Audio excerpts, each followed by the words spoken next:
think from him signing, one thing I think when you sign from grassroots and you realise that there's a whole group of lads behind you that are working hard to get to where you are. So as you say, just because you're in that academy format, it doesn't mean that you'll always be there. But what it does as a grassroots guy going in, it just, it reminds you that, there's a lot of guys out there that are, really trying to sign themselves, and they're working really hard. So whereas like if you're in the bubble, sometimes you might not see that.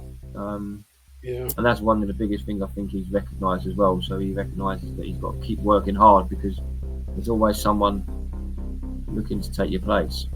Seems less than 1% of people or kids or players would make in this sport.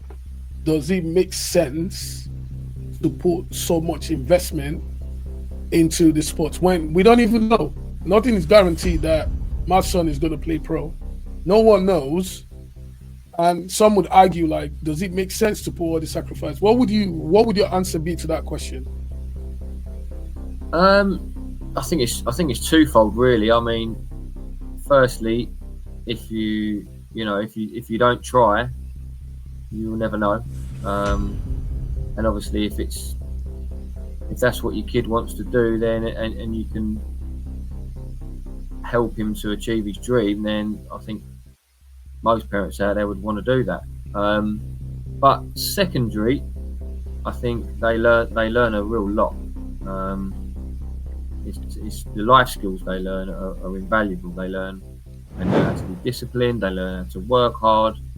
They learn how to be part of the team. They learn how to be an individual, but then they learn how they don't want to let people down. So they learn how to become reliable, and all these things kind of, the older they get, the more focused and the more important they become.